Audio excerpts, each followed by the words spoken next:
Hi, I'm Deb Radcliff, host of CyBeat. I want to thank you for being on our show today, and I want to ask all of you this one question. Who would want to be a chief information security officer? It's a tough job. In my cyber thriller book series, I actually display a lot of sympathy for the role because it's taxing and thankless. I actually use those words in my book. Sue Bergamo has a lot of experience in this role, having worked as a CIO and then a CISO for several large tech firms. So she wrote the book. So you want to be a CISO? Question mark, a practical guide to becoming a successful cybersecurity leader. It published in late 2023. In it, she takes all of her experience and shares it into a digestible 111-page guide for getting started as a CISO. Welcome, Sue. Thank you, Deb. Thanks for having me. I'm so excited to talk about my new book. It was a lifelong dream to write one, and finally sat down, put hands on the keyboard, and all the words just came out. And I know how you feel as an author. I had a cyber fiction thriller in my head for almost 20 years before I finally dumped it into 3 books. So I totally get where you're at. Also, I did read your book. I really enjoyed it. I already knew a lot of what was in there only because I've been covering the CISO beat for like 15 years and writing for CSO magazine for that long. So I feel your pain, and I've developed a lot of friendships with people like you who have been through the ringer. And a lot of them are females, which is great because in the beginning there weren't very many. My first question to you is what made you decide to write this book, and who is your intended audience? I'm going to go back to something that you just said, and I'm chuckling out loud, but cyber thriller, right? Like that is my career. I defend against cyber criminals and attackers. Like, go figure, who would have guessed? Um, so, so the book is really about education, right? And educating those individuals that just have some sort of interest in cyber or just want to learn more or just want to come up through the ranks and just don't even know how to get started. But, at this point, as I like to say to folks, I don't have anything to prove. So let me just tell you my knowledge. You can have it for free. It's fine. Well, I thought it was super easy to digest, and it Thank you. wasn't like a giant overwhelm, right? You start kind of light and then you get into more of the details around standards and requirements and setting up a program. And you talk a lot about some of the struggles that CISOs have throughout the content, which I thought was great. I read it on a plane, by the way, on my iPad. Um, One of the things you talk a lot about are working relationships, which you define as strategic, tactical, and executive. And of those, you repeatedly said that CISOs struggle most with executive relationships. Can you explain why and what needs to improve?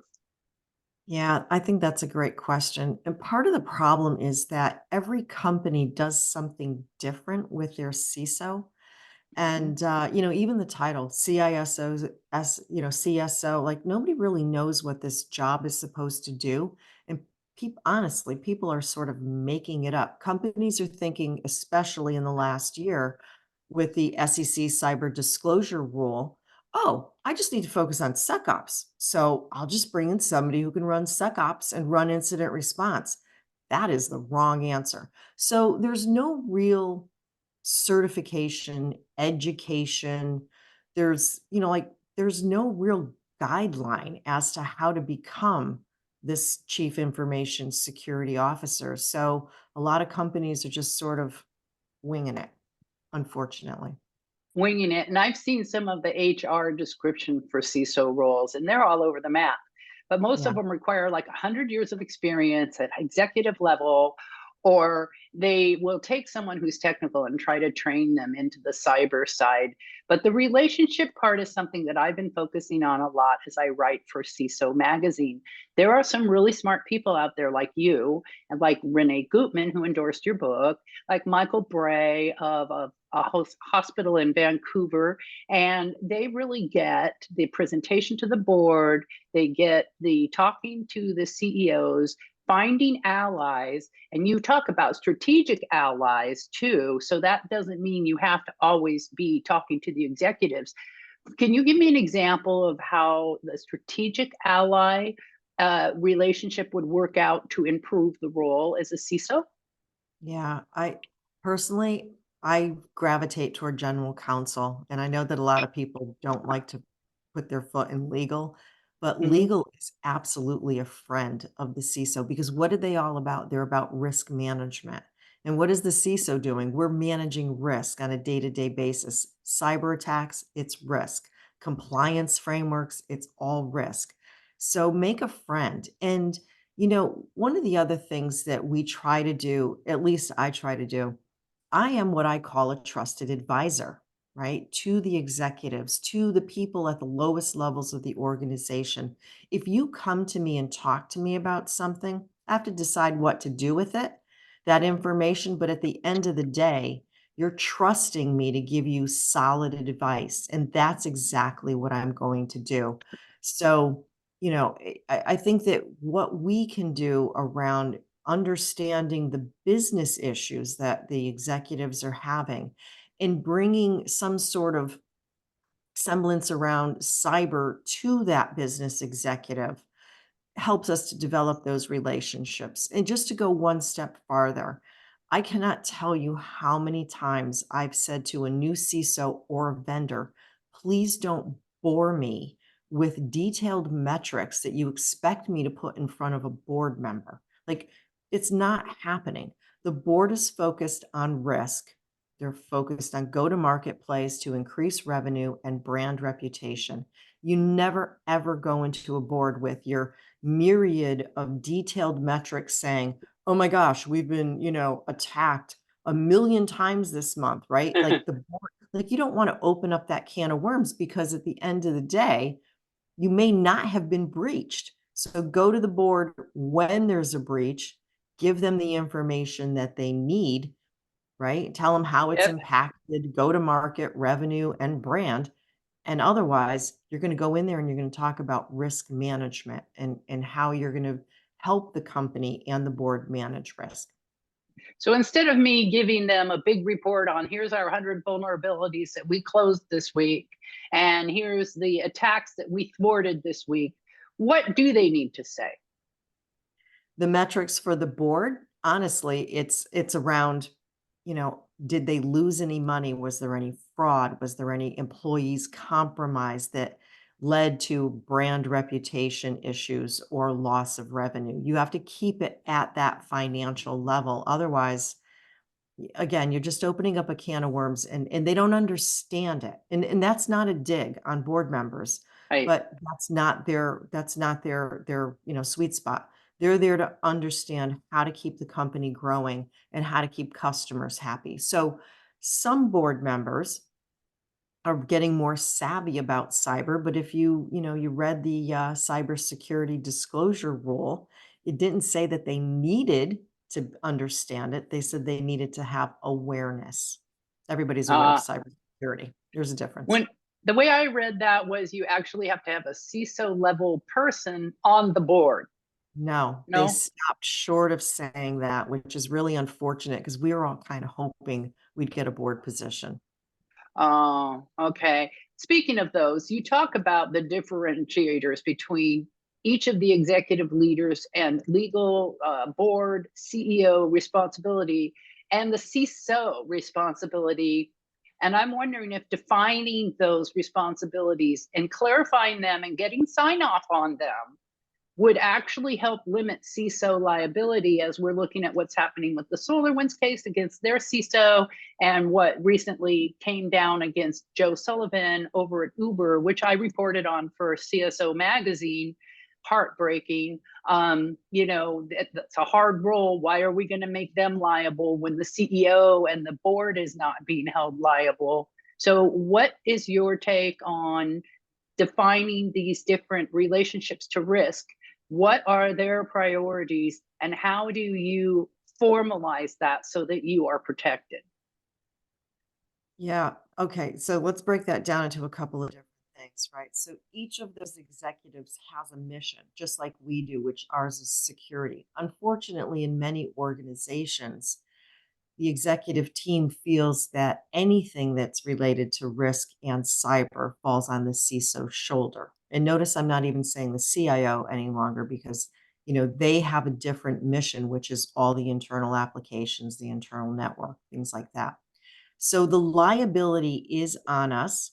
And unfortunately, well, maybe I don't know about unfortunately, but we have to do a better job as CISOs to educate our business leaders on why they should be sharing in the risk. And let's take Joe Sullivan, for instance. Joe stood in front of a judge, and the judge asked him why he was standing there alone. There was no Yep. one else in that C-level standing next to him. And he did take the fall for that breach. It doesn't Yep. matter if he's wrong or right, but Joe did take the fall for that breach. For not I reporting that breach.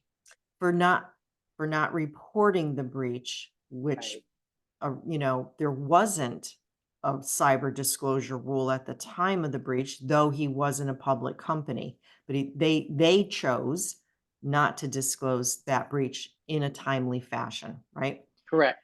So, I mean, we could go down different paths here, as a global company, there was GDPR, as why they didn't disclose, what were the circumstances around that. And I would encourage your audience to go read the court case. It's fascinating. It really is Yep. fascinating. But at the end of the day, Joe was the person who took that fall, no one else, even Yep. though in many companies, and I'm not going to talk about Uber, but in many companies, the CISO brings the material breach to the executive team. And a lot of times the CISO just talks about what has occurred, the forensics, and then they back away and somebody else makes that decision. So again, I'm not going to talk about the Uber breach, but and a lot of times we're not responsible for making the disclosure. And let's talk a little bit about materiality because the SEC did not define materiality. Is it a Mm-hmm. small breach? Is it a large breach? Is it somewhere in between? What constitutes materiality? Is it one customer data was disclosed? Or is it, multiple customers? Is it one row of data? Is it a million rows? Like it's all over the place. So that's what we have to try to do is give the executive team as much information as possible so that they can make an informed decision around disclosure. But we're not necessarily the ones making that decision.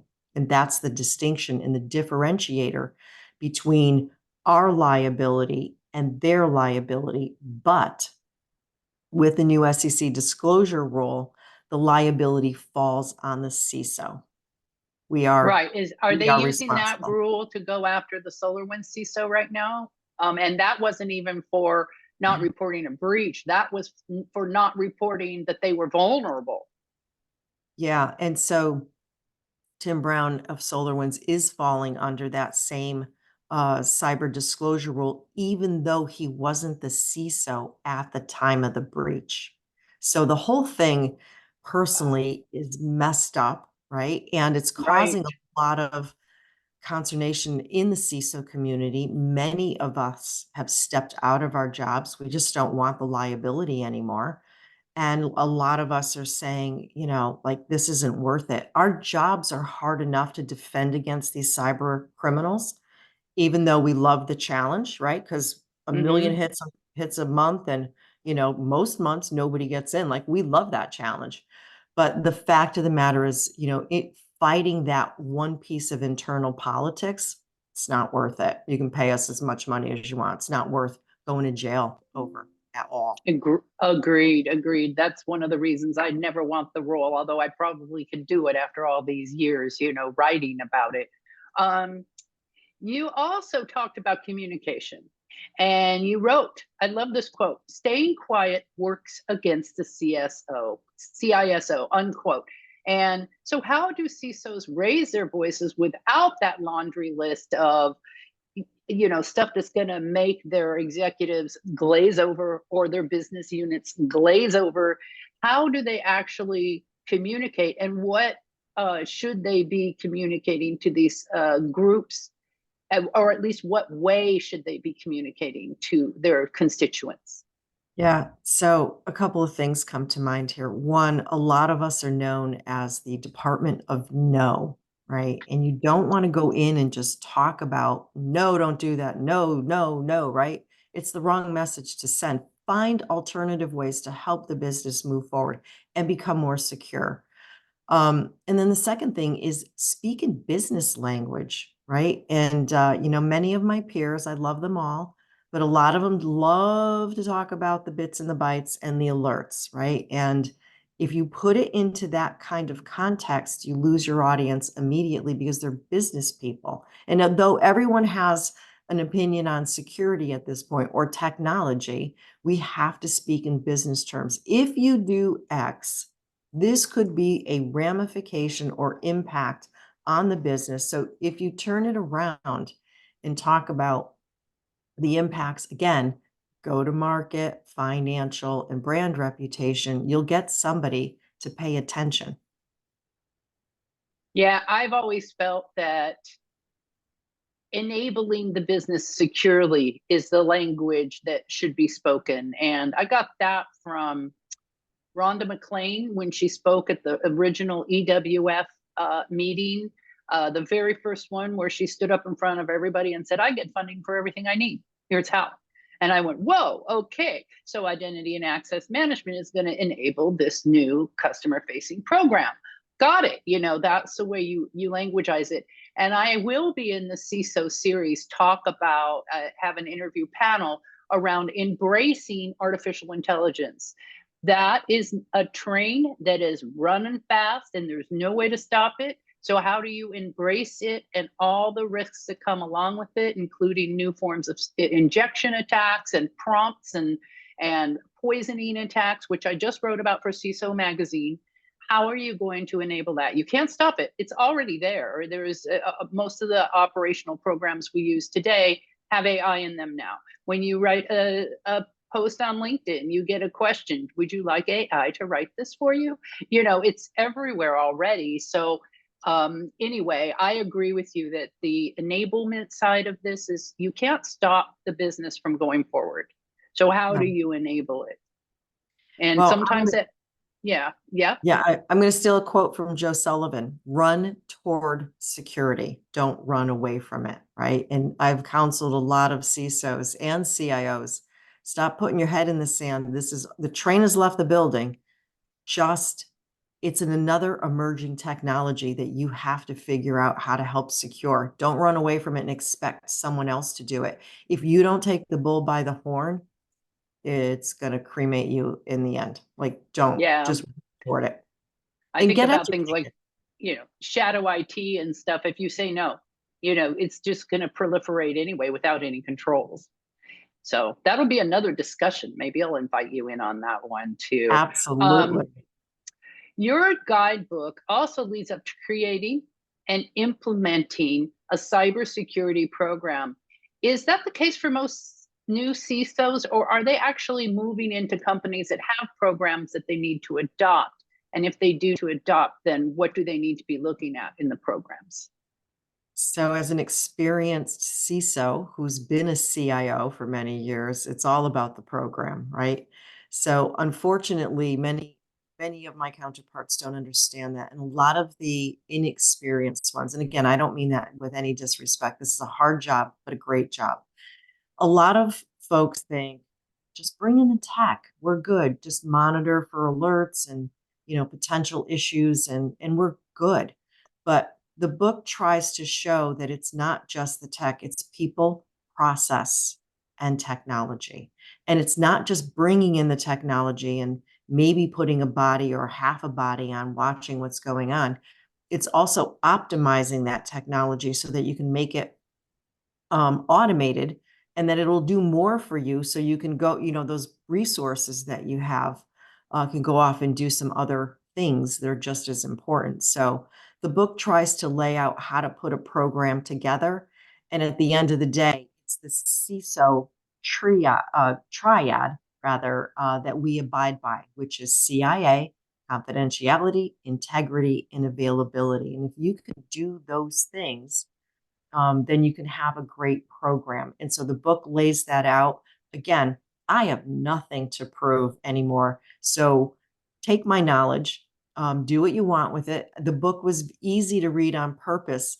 So, little anecdote, I made my parents read it. I didn't actually make them do it. They wanted to. They're all excited. I got published. And I said, "I wanna know if you understand what this is saying." And they came back and they said, "I don't really understand all of everything," but it was easy to, it was easy to read and get through. We have a great understanding, but this was our takeaway. Why would you want that job? It's so That's how I intimidating. feel. That's And how I said, I "Don't worry, feel. don't worry." Yeah, yeah. It's hard, you Yeah, it was know. pretty funny, actually. I'm like, "Okay, You you got it." but your book wasn't scary No, anywhere, so it's no, interesting that they had that takeaway. Yeah, yeah, and they hadn't even been exposed to a lot of people like you, like I have. So that's very interesting. Burnout. You mentioned that yeah. repeatedly in your book. Since we're talking about how hard this job is, um, what's a remedy for burnout that you see? And can you share any personal stories around this? I can't really disclose too much because of the triad, right? So, and Uh-huh. under NDA, so I never share trade secrets. Otherwise, I wouldn't be a trusted advisor. But let's Correct. just say when you're actively involved in a breach, it's all hands on deck and you don't stop until it's over, right? And, think of all the big ones that have just occurred. CISOs talk, we're not sharing trade secrets, but we talk because we support one another. I Hmm. remember when SolarWinds was first hacked, I didn't know Tim Brown, but I called him up and I said, "Do you need any help?" And he goes, "Sure. I really could just use a unbridled opinion on what happened here." And we talked for an hour. I didn't know the guy, but because Oh. we're a tight-knit community, because if we don't support one another, like we're not getting the support internally usually. So we're our tight-knit group. And it's like stay away from my peeps. Like we're gonna protect one another. And we offer advice and we offer counsel, and we offer education. We're here to help, right? All of us are here. I've never heard a CISO say, "Go away, I'm not helping you, like go figure it out on your own." I've never heard that from not one person in the group. So yeah, it's a tough job and burnout is real. And another thing is, again, CISOs are different. Some of us do watch alerts all day long. It's like, please stop doing that. You have a staff. Unless you're a staff of one, don't read alerts, but be aware of what is going on. So every morning, I always do a 15-minute stand up. What's the first 3 to 5 things that I need to be aware of starting this day? Right? That's an easy conversation to have.